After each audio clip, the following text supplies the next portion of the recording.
Every woman deserves to feel vibrant, safe, loved, and feel her power. The Woman's Vibrancy Code podcast is here for a potent use of your time. We will cover energy, hormones, and libido with episodes that also dive into entrepreneurship, money mindset, feminine power, and much, much more. Introducing Maraya Brown, Yale and functional medicine trained women's health expert, midwife, mom, and entrepreneur. All right, let's get the show on the road. Let's talk about brain fog specifically for women. So I want to touch on what is it, what are some causes, and what are some solutions. And I'm going to do my best to be laser sharp. Once again, for those of you that don't know who I am, Maraya Brown, certified nurse midwife, Yale and functional medicine trained, and my work is all online. I work with women all over the world that are really wanting to transform their energy, their hormones, and their libido. I have online courses and online programs, and occasionally do some one-on-one. And then I'm also starting to host in-person retreats. So if you are watching this before June 22nd, 2022, and you are curious about joining in for an in-person deep dive to allow your power to be expressed, to get really clear on who you have become and which areas and aspects and feelings are no longer serving you, and you're ready to let go of that and instead get really clear on what you want to replace it with, who you do want to be in the world, how you want to feel a sense of love and belonging, but also get streamlined solutions to your nutrition, your hormonal well-being, your sensuality, your passion. Come alive, gather with other women. I cap it at 20 women, so it's intimate. And I'm going to stop talking about that now. Just DM me if you want to learn more. I've got a whole retreat center. It's like, come, be held, allow yourself to fully receive in luxury. Today, I'm talking about brain fog. So what are some symptoms of brain fog? First of all, it's actual medical diagnosis. Many of you, if you have experienced brain fog or you are experiencing brain fog, you know what it is. It's a memory loss. It's feeling like there's a haze. You're feeling sluggish. You walk into a room and you can't remember why you walked in there. You're trying to be productive in the day. And the normal things that you used to be able to just with great clarity finish, it's feeling sluggish. It's feeling like there's a veil between you and being able to grasp it. You can't quite multitask in the same way.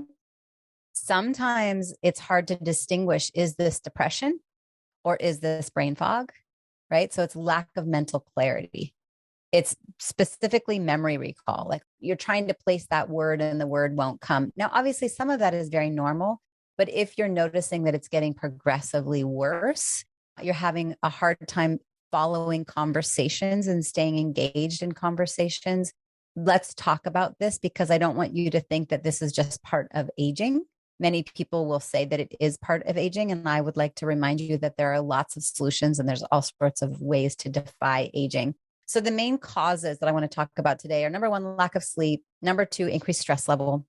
Number three, perimenopause. So once again, that's like age 35 to 55. There's a lot that's changing hormonally. I want to help you understand what's going on there to kind of give you some reasoning behind why the brain fog might be showing up and some solutions to address it.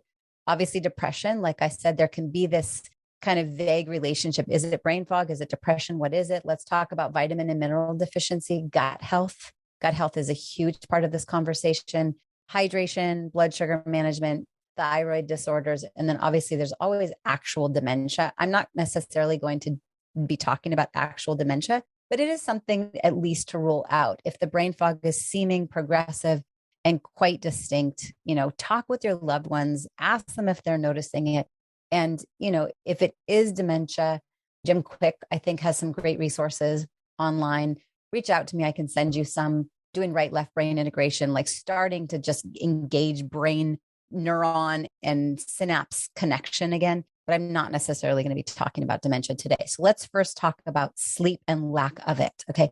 Lack of sleep can drastically impact your brain clarity the next day. So I think that that's just a fact we can't deny. We all have experienced it if we've gone a night without sleep. I mean, as a midwife, I do a 24 or 48-hour shift at the hospital or attend a home birth. And the next day, there's just this haze. It feels kind of toxic, almost like you're hungover and you just can't quite grasp the reality of what you're existing in. So some great things to address sleep.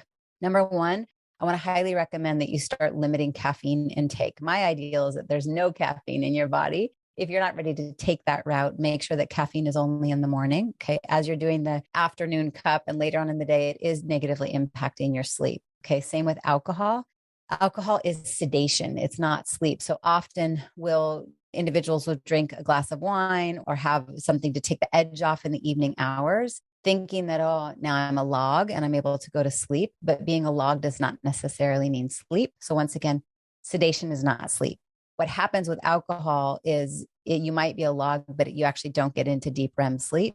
So now the next day you wake up more dehydrated, not actually having had the opportunity to rest and rejuvenate. And so now it actually can exacerbate the brain fog the next day. And I'm going to talk about hydration. Hydration is a huge piece. Think about the brain. It's fat and water. Okay. So we have to get quality fats in our body and we have to hydrate well. And nervous system. Okay. Nervous system deregulation. As much as you can throughout the day, can you take pause? Can you allow yourself to just take some deep breaths? Put your hand on your chest, let your body know that you're safe.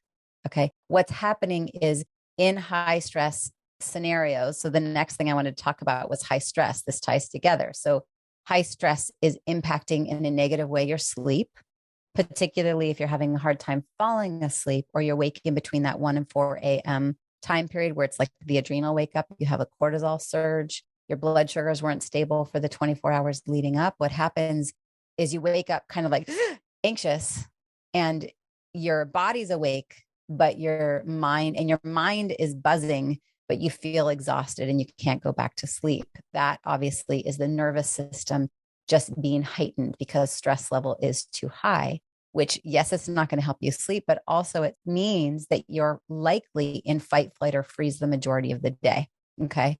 So to get out of fight, flight, or freeze, we need to schedule in moments where we allow ourselves to feel calm. Okay. We take a moment to take a deep breath. We drink some lovely water. We put our hand on our chest and we go, all right, I'm safe. I'm safe. Maybe it means you schedule in your day with sprints and then pause, such as 90 minutes of work, 15 minutes of rest, right? 90 minutes of work, 15 minutes of light body movement, 90 minutes of work, 15 minutes of sitting down and actually eating some food, not on the go, not standing at the counter in the kitchen or wherever you are at work, not eating while you're multitasking, but actually giving yourself that pause. And some people say, I don't have time for that. And what I want to encourage us all is we get to slow down in order to speed up. Okay. If we allow those moments to take a pause and plan the day, it might take more time in the beginning, but we will be that much more efficient throughout the day. Our nervous system gets to downregulate and now brain fog will start decreasing over time. So stress reduction, finding moments of rest and pause, even if it's just 60 seconds. Okay. Finding ways to decrease overall inflammation. So, ideally taking out those inflammatory foods like highly processed, fried foods, your sugars. For some, gluten, dairy, soy, those kind of things can be inflammatory. I don't know you specifically, but we do want to address the inflammation. And so then instead, we want to be replacing it with a diet that's rich in a wide variety of color. Okay. Ideally, every color, every day, food coloring and M&Ms don't count. I'm talking about things that have actually grown on vines and bushes and trees and in the earth. All right. And of a wide variety. What happens when you eat lots of fruits, vegetables, and berries? I always say, I don't think that we have a vitamin deficiency. I think we have a whole food deficiency. So now when you're eating that apple or pomegranate or carrot or jicama, whatever, kind of getting creative with a wide variety of color, we're getting the phytonutrients, the antioxidants, the polyphenols, the vitamins, the minerals, the hydration, the fiber, all the things that come with that plant. Okay. So if you're like, I'm taking a multivitamin, I'm good. Yeah, no, my friend. Okay. Now, for some, you might be taking encapsulated plant powders or plant powders that you can get, and there's some great ones on the market. That's going to help bridge the gap. But we do need to really flood our body with a wide variety of color that will help decrease inflammation, which often the inflammation is part of the cause of the brain fog. Racing thoughts can cause stress. Stress can cause the racing thoughts. So the more we can become self-aware of just slowing down a little bit, once again, slow down to speed up. Can you take a pause and just notice that you're spinning a bit and sit down, write a to-do list. Okay. Not a to-do list of 50 things, but maybe start with 4 and go, all right, what is the most important right now? Okay. And the more we can be aware of how we slow down our racing thoughts. Okay. Time blocking. I'm a big advocate of time blocking. I just did the same thing to completely gutted my schedule and redoing it, because what I learned is anytime we change a task, it takes us 20 minutes to refocus. Okay. So if I realize, oh man, I'm hungry, I'm going to go downstairs, open the fridge. What do I want to eat? Let me look. There's a snack. Then I come back up to my desk and I go, all right, what was it that I was working on? And I try to refocus. That's a 20-minute delay. Okay. If instead I take the time to schedule out my day, schedule out my week, and time block so that I'm doing similar activities in any given chunk of time, so that I'm not changing gears. I'm not going, all right, I'm focused on podcast right now. And then the next hour, I'm doing a one-on-one with a client. And then the next hour, I'm onboarding a new team member.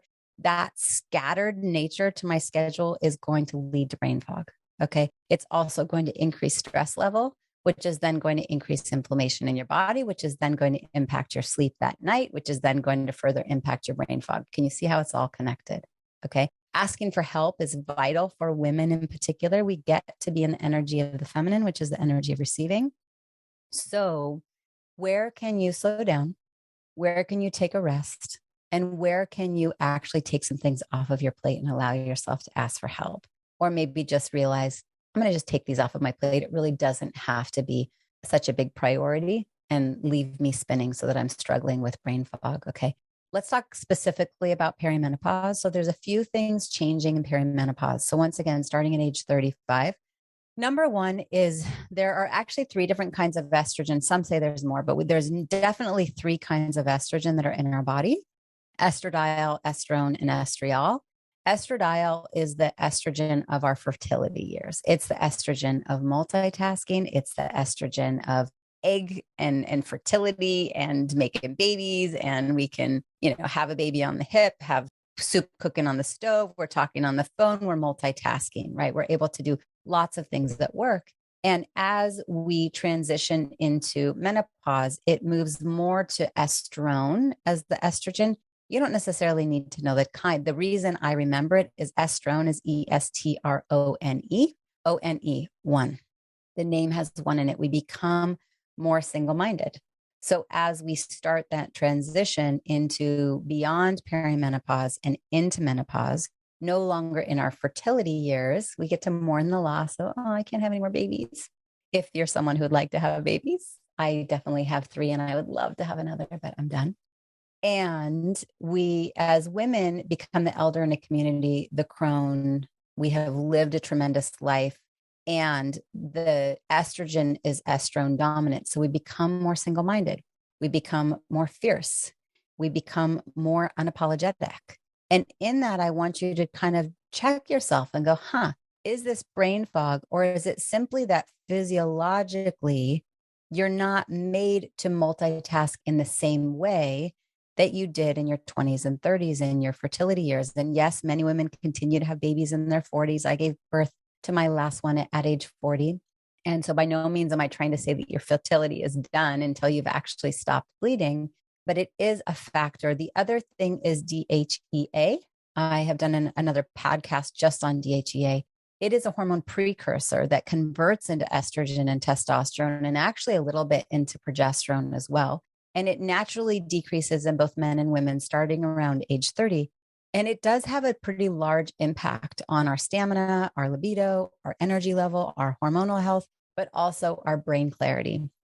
And so as we progress through perimenopause, through our 40s and into our early 50s, and that DHEA level is dropping significantly, it can have an influence on our brain clarity. And so the nice thing about DHEA, for those of you that are in the US, you can get it over the counter. Many start at like a 5 milligram once a day. I'm obviously not your provider, so make sure you're checking in. In Canada, Australia, Europe, it's a little bit more difficult, but there's still lots of ways that you can get it. And side note, topical vaginal DHEA is lovely for vaginal dryness that starts happening as women progress through perimenopause and into menopause. So just know that as the estrogen level or the estradiol level is dropping, overall estrogen level is dropping, and it's converting over to a different kind. Part of the brain fog increase is physiologic. And so we get to hit it even harder. We get to really give our adrenals what they need. We get to really give our gut what it needs. We get to really focus on quality fats and bringing in quality DHEA if that's something that you choose, lots of phytoestrogens, lots of plant-rich diet so that we can support our overall brain function, not to mention movement that is perpetually creating right left brain integration. So I'm doing like a beginner's ballet class. Oh my gosh, I feel like I have two left feet. And I can see how, yes, it's moving my body, but more than anything, it's brain exercise for me. And I know that it's keeping my brain clear. Okay. I mentioned depression. I think, like I said, there can be this mix. Is it depression? Is it brain fog? Is it brain fog? Is it depression? What is going on with the depression? Right. And even with depression, is it nutritional? Is it seasonal? Is it circumstantial? Is it genetic? Right. Is it post birth control syndrome? Is it breast implant illness? Like these things are real things. And so you get to know yourself. I want women that come into my space often say, I'm so tired. I go to my provider and I describe my symptoms, such as brain fog, such as fatigue, such as insomnia, increased irritability. And their solution for me is a prescription. Here's another antidepressant. And I hear women saying, I'm not looking for an antidepressant. I'm looking for solutions. Okay. So yes, most antidepressants address serotonin. Okay. 90% of serotonin is produced in the gut. So we have to go to that foundation of your gut health. But also, we do need healthy serotonin levels because it creates fulfillment and belonging and connection and inspiration. And so, is the depression, is the brain fog coming from a lack of inspiration? Do you simply not feel passionate about the life that you're waking up to? Do you feel alone? Do you not feel heard and seen in your relationship? Do you not feel acknowledged for the work that you're doing? Right? Do you feel like your zone of genius is not fully expressed yet? And so, once again, I'm not your provider here, but I do want you to get still and ask yourself those questions. Can you kind of pull it apart and go, well, maybe this is nutritional. Maybe I do need more hydration throughout the day. I'm not drinking a minimum of 10 glasses of water. I'm not actually thinking about the quality of the water that I'm drinking and honing in on the right things to add into my water throughout the day. Maybe it's that you need more quality fats.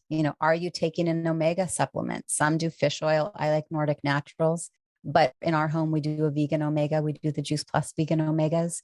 Are you supplementing with quality fats that are going to go in and hydrate and really address the brain's function, right? Eating plenty of nuts and seeds and sprouts. I think the 80s and the no fat craze really kind of did us a disservice. That doesn't mean high saturated fried foods. Okay. I'm not condoning like a keto diet or, high red meat diet. I think that meat has its place. I'm not a vegan. I'm not vegetarian. I'm not judgmental towards it, but I think that we really do need quality protein. But in the omega conversation, are you making sure that every couple hours throughout the day, you're getting some quality fat, some quality protein? Okay. An avocado, some nuts and seeds, some nut butter, some hummus, some chicken, some lean fish, some salmon, taking omega supplementation. Okay. Could it be a B deficiency? Okay. So often B deficiencies, even iron deficiencies, they can show up as depression. They can also show up as brain fog. And so I just want you to start kind of pulling apart and going, is there something that can shift in regard to what I'm eating, what personalized supplementation I'm taking? Once again, I'm not suggesting a multivitamin, but if you see a provider, ideally functional trained, that's able to suggest a quality methylated B, a quality omega, because they've looked at your Dutch test, we can look at your organic acids, we can look at your CBC on your blood test to get an idea of what's going on with the kind of propensity towards vitamin B deficiencies and how your body is what's called methylating or detoxifying. It's all relevant. The other thing is vitamin D is in dog. Many people are low. And I ran the women's health in Hawaii for 7 to 8 years. I was blown away at how many people had low vitamin D levels. We live near the equator. It's sunny all the time, but We're spending more time inside. We're putting on sunblock. We're wearing hats, right? And so vitamin D has definite impact on brain clarity, mood, energy level, immune system. And so if you look at your most recent blood test, I want you to look for your 25 hydroxy vitamin D. I would like to see it between 60 and 80. Okay. Normal range is often maybe 24 to 100. So if you're at 25, your provider's like, oh, no, your vitamin D is normal. No, thank you, my friend. I actually do really advocate for supplementing with vitamin D. And then the other thing I want to say out loud in this topic of depression versus brain fog and how, it's all mixed together is isolation. I think often if we're experiencing brain fog or we're experiencing exhaustion, we're experiencing sadness, we have a propensity to isolate ourselves. I'm just going to stay home. No, I don't want to put this on my friends. I don't know. Maybe I won't go to that party. I just feel so tired. I feel kind of toxic. And I think that when we try to do it alone, it does us a disservice. As human beings, we are communal evolutionarily. And I think especially as women, we need to be able to raise our hand and go, no, what I really need is surround myself with people, as long as it's the right people, the people that inspire us, the people that believe in us, often more than we believe in ourselves. So to take a good, cold, hard look at who's your inner circle. And we get to filter out the individuals that make us feel more defeated, right? Make us question our worthiness. Imposter syndrome often shows up. Is that because they actually serve us, because they inspire us to want to get better? Or is it someone who maybe brings out imposter syndrome because our interaction with that individual actually makes us feel broken or attacks our sense of belonging? And so these are all things for you to just ask yourself. And I already mentioned passionate work. So vitamin and mineral deficiency, I touched on omegas, vitamin B is in boy, vitamin D is in dog. Let's talk about gut health, definitely, because you might be eating the most amazing food. You might be supplementing with the spectacular top of the line supplements that have been suggested by your naturopath or your acupuncturist or your functional medicine provider. And yet your body's not absorbing them because you have a gut dysbiosis or leaky gut. So the gut lining is a semi-permeable membrane. So if you think about cheesecloth, it's kind of like that. We want the nutrients to be able to come in and be absorbed through the gut lining. And so what happens is if our gut microbiome is off, maybe a really important needed bacteria in the gut lining is low, or there's one that we really don't like that's really high, or there's a parasite, or there's candida overgrowth, or there's H. pylori, or there's leaky gut where big particles are leaking through the gut lining. Some of those can actually cross over the blood-brain barrier and affect the brain directly. So I want you to think about absorption, not just all the things that you're adding, because some people are spending hundreds, even thousands of dollars on their supplements every day, but their provider hasn't actually looked at a GI map test as an example. It's my favorite test that I order for the clients that come into my space. And me and my team, functional dietitian, look at the GI map. We go, all right, there are some shifts that we can take to help your gut health increase, balance, so that now you can absorb the nutrients. And maybe that's what's needed to address the brain fog. Okay. We also have to look at overall toxic load. Is your body being exposed to lots of chemicals each day? Listen, we are all exposed to lots of chemicals each day. Newborn babies, they have looked at cord blood and found as many as 250 toxic chemicals in the blood of a newborn baby. Okay. That's just the reality. The air we breathe, the water we drink in an industrial nation, lots of plastics, lots of endocrine disruptors. It just is what it is. And what are we doing to do our best to try to decrease that, right? Are you keeping your water out of plastic? Are you filtering the water that you're drinking? My favorite is the Berkey filter. For women, are you cleaning up your beauty care products and your shampoos and your lotions and your laundry detergents, all the places where these chemicals can sneak in, makeup? And everybody goes, oh, it's so much more expensive. But let me tell you, pay now or pay later in a much more significant way, right? For some scenarios, do you have air filtration within your home? Can we start looking at the toxic load? Are you really eating too much junk food? Are you paying attention to food coloring and MSG and gluten and genetically modified foods? And the nice thing about the Dutch test, which you often hear me mention, for all the women that come into my space, we look at a Dutch Plus. So I can actually look at your methylation, which is like how your body is detoxifying, kind of from a genetic perspective.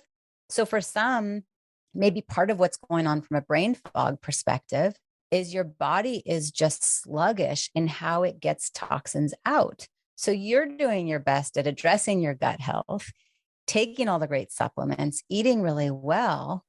But really, it's like, imagine a water slide with, like, you get the little inner tubes and you're going down and somebody is stuck at the bottom of the water slide. And then more people are coming down. And now you've got this buildup. Everybody's stuck in the water slide. It can't get out. What happens with the body is, if your actual detoxification, we've got to poop, pee, and sweat stuff out and address our methylation at the cellular level. If that's not happening, the body then is just reabsorbing the toxins. And in some scenarios, when they go second pass through the liver, it actually becomes even more toxic. So that can be a factor with brain fog. Some other kind of just like wild cards, I mentioned post-birth control syndrome. I mentioned breast implant illness. I'm not going to talk about either of those today, but if you do have breast implants, it is worth exploring, particularly depression, inflammation, body aches, brain fog. Those are all things to consider. And mold. Mold is the other one to really do a deep dive. If you have tried all things, regardless of what symptoms you're really struggling with, if mold is not something that has been really tackled, it can hide in so many places. It can show up in some tests. I would highly recommend you see someone that really specializes in mold. I'm not that person, but I am actually actively looking, and I have a couple people I'm talking to soon to see if I can interview them for the podcast, to really bring that resource to the women and the people in my community. But it is something to consider. I mentioned hydration and blood sugars. I really want to hit this home as I'm starting. I want to kind of close up to talk about hydration, blood sugars, and thyroid disorders. So hydration, like I said, a minimum of 10 glasses of water a day. Start your morning first thing, drink a tall glass of water. If you're someone who is struggling with heartburn, gassiness, indigestion, try adding a little bit of lemon juice or apple cider vinegar into that water that you're drinking. If you're someone who's really struggling with, when you go from sitting to standing, if you get dizzy, lying to sitting, you get dizzy easily. If you're craving a lot of salt, in many circumstances, you really do need more salt. And so there, I think for many, we need adding a little bit of Himalayan sea salt to our water does wonders. The other thing is greens. I am a big advocate of bringing in extra supplemental greens. So obviously you're eating a wide variety of greens every day. Broccoli is a great detoxifier. Arugula is a great detoxifier. I could go on and on, but spirulina, chlorella, I like inner light greens, they're powder. So you can just add the powder to your water if you enjoy the taste. If not, you can get tablets of chlorella or spirulina. You can add it to your smoothie. You can sprinkle it on your popcorn. You can mix it into your soup. You can mix it into your oatmeal. The more we can do to add in these quality greens and supplement our hydration, the more our brain fog is going to go down. Our energy is going to go up. Our body is going to feel safe at the cellular level. So now we're kind of regulating our nervous system. So fight, flight, or freeze calms down. It gets the liver happy because our liver is being fed what it needs, particularly the bitter greens like arugula, dandelion root. And then blood sugar management. Often what's happening with brain fog is just simply that our blood sugars are all over the place. You know what it's like. Let's say for breakfast, you had coffee and a muffin or some cereal. Okay. High sugar. Even if it's not sweet, my friend, it's high sugar. Okay. Especially if you're not pairing it with protein and a fat and fiber, it's just straight sugar in your body. So you get this great spike. And then life gets busy and you're going, and you forget to eat. Okay. You forget to drink your adaptogen elixir. If you haven't grabbed your free adaptogen elixir recipes, you're welcome to reach out. I'd love to give them to you. And in the adaptogen elixir, we've got some collagen powder in there, some protein, actually feeding the body. So you've forgotten that. And now you're on your way to this beautiful buffet salad bar that you know is just going to be the most colorful, amazing lunch. And you are famished. Okay. You're feeling hangry, irritable. You can't think straight. Nobody can ask you a question because you're just crashing. And as you're driving, you look over there, and there on your passenger seat is a bag of potato chips or a box of cookies, and you grab them all and you devour all of them. Okay. That is less about willpower and it is more about blood sugar management. Okay. So the brain fog, often what's happening is if it's a roller coaster of your blood sugars throughout the day because you're skipping meals, because you're not getting ample fiber, protein, and fat in the meals that you're eating, highly processed, way too much sugar in our bodies. It's insane to me to think about how much sugar the majority average individual in the world right now eats. And so those blood sugar dysregulation is a big cause of brain fog. It's also a big cause of the sleep deprivation and the insomnia that happens that night, which then exacerbates the brain fog and exacerbates the toxic load because our brain doesn't get to rest and rejuvenate because we don't get into REM sleep and our liver doesn't get a pause. Do you see how it's all related? Last thing I want to touch on is thyroid disorder. So yes, if there is an undiagnosed thyroid condition, hypothyroidism, hyperthyroidism, Hashimoto's, Graves', that can absolutely be impacting your brain fog. So what that looks like is maybe you've got aches and pains, maybe your menstrual cycle is out of whack, maybe your weight is changing and nothing you can do can address the weight, brain fog, strange rashes, hot and cold intolerances, changes in sleep. There's so many things that are related to thyroid, depression, brain fog, feeling disconnected, infertility, recurrent miscarriages, any of that stuff. And if you follow me on the podcast or in the Facebook world, wherever you follow me, you've heard me say that often what's happening is women end up with undiagnosed thyroid conditions, okay? Because you're raising your hand, going to your provider saying something feels off, and your provider is ordering really superficial, very basic labs. And they're like, no, everything's normal. Listen, I got my nurse practitioner training at Yale. It's what I was taught. And I feel so bad because my first 10 years in practice is what I did. I ordered a TSH with a reflex T4. That's what's ordered. So when you look at the most recent blood work that you've had done, look at your TSH. That stands for thyroid stimulating hormone. I want to see it between 1 and 2. Okay. What happens is many labs, their range is like 0.4 to 4 or something like that. And so if your TSH is 3.8, still within normal range, according to the lab, but it's really high. And what that's saying is the pituitary is spitting out more TSH going, hey, knock, knock, knock. Thyroid, wake up.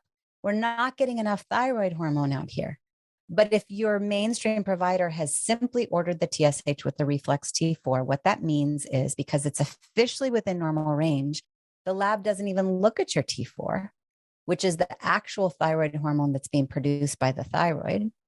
And even that isn't enough. If you're coming into my space, we're looking at your TSH, we're looking at your free T4. We also want to look at your free T3 because a healthy liver will then convert the T4 to T3, and the T3 is the usable form. So my point is, if you're struggling with brain fog and any of the other symptoms that I mentioned that where it could be your thyroid, and your provider has said, no, everything is normal, look at your labs, maybe find a new provider, find someone that you can really advocate for yourself that's really going to listen to all of the symptoms and go, okay, let's keep looking at this. Is there another test that can be ordered? Could something else be going on? Because often it is your thyroid that's causing the brain fog. We just need to diagnose it in a different way. Okay. Look at the labs in a different way. And thyroid tests really best are done through blood. So thyroid's best through blood, vitamin D levels best through blood, hormones. The best way to look at that is through the Dutch test, which is urine and saliva. Okay. Gut health, best way to look at that is through your actual stool with the GI map.